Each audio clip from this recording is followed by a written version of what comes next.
Well, hello. Today marks my 1 year anniversary as being a royal content creator. Around this time last year, I had probably around 2,700 followers. And to even fathom of having pretty much 60,000, I think I'm like maybe 12 people away or so from 60,000. It's something I never would have imagined. I want to go back and take you on a bit of a journey from where it all began. The video right here is my very first official royal upload. The Harry and Meghan documentary came out, and I was prepping a Facebook post because I used to post in royal news on Facebook. And now I was like, I'm going to do a TikTok video instead. I had logged on, seen a couple people talk about it, including Matter of Fact. And I said, I'm going to put it on TikTok. And I did. And that was this video right here. And it blew up. And subsequently, I made another video the same day. I think this video was the same day, and you seen that. I had never even imagined I would get those kind of numbers, 335,000. And up to that point, this was my most watched video.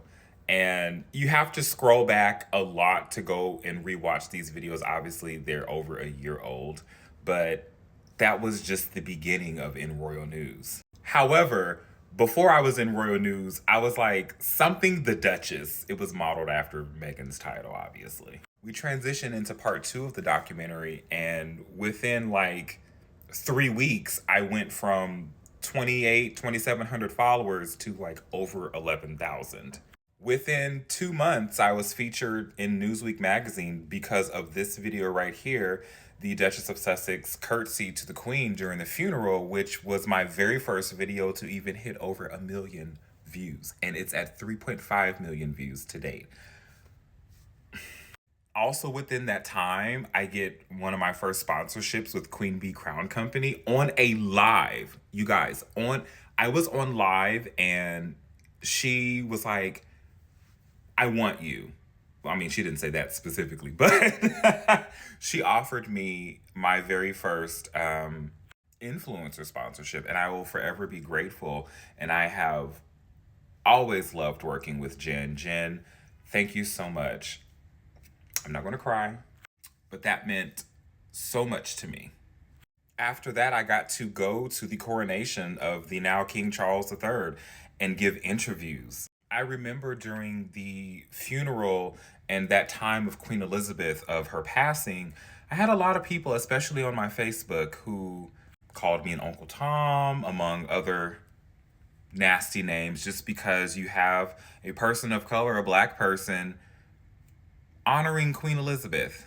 And I'm going to be real. Unfortunately, it came from people of my community, and that was very sad. I had to unfriend and stop being friends with a lot of people. But sometimes not being a part of the norm is a way to see people for who they are and how they think and operate. And even before the coronation, I forgot to mention this earlier, I was featured again in Express.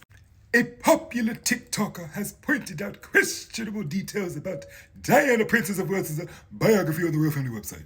I couldn't believe that outlets were taking notice to my work, because again, I'm not a real, I'm okay, but I'm not a huge influencer in terms of numbers.